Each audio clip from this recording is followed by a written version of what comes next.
Bonjour tout le monde, je vous souhaite en pleine forme aujourd'hui. Marion, votre coach, pour vous lancer un défi de 5 jours sur la procrastination. Et ce défi, je le lance tout particulièrement à Stéphane Loteis de Point de Vie, que j'en suis sûre qu'il procrastine quotidiennement.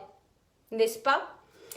Donc si toi qui me regarde et qui veut relever le défi avec nous, n'hésite pas à partager la vidéo et même à taguer un de tes amis ou un de tes proches que tu sais qu'il a tendance à reporter certaines choses, certaines actions le lendemain, voire la semaine d'après.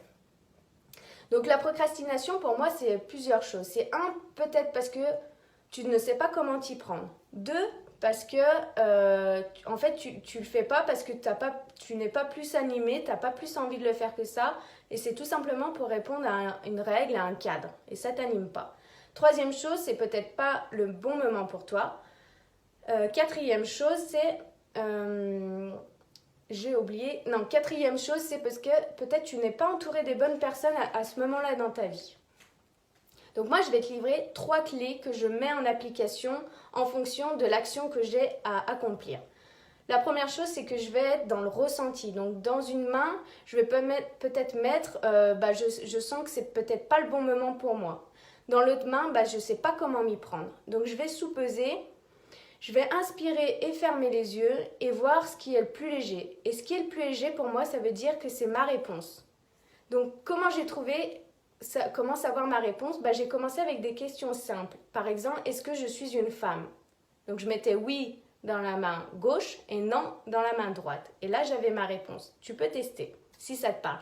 Autrement, deuxième clé, c'est tu fais la liste de tous les bénéfices que tu en tirais de passer à l'action.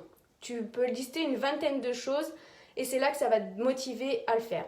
Troisième chose, si tu es comme Stéphane et que tu penses qu'il faut que ça soit plus douloureux pour qu'enfin que tu te bouges et que tu passes à l'action, tu vas faire une liste de tous les inconvénients si tu ne passais pas à l'action.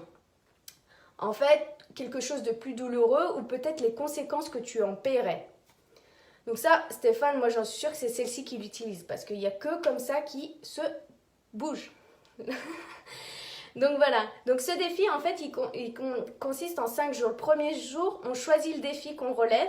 Le deuxième jour, on choisit la récompense qu'on va s'accorder. Le troisième jour, on décide comment on va rendre cette tâche beaucoup plus fun, beaucoup plus agréable. Parce que selon moi, si tu as du plaisir et de l'envie si tu mets de l'envie et du plaisir dans l'action que tu fais, tu vas être beaucoup plus motivé, tu vas avoir de la motivation. Et quatrième jour, on montre qu'on l'a fait. Et cinquième jour, on s'accorde notre récompense. Donc moi, j'ai pas vraiment de procrastination parce que je passe constamment à l'action. Bon allez, j'avoue, j'en ai un petit peu quand même.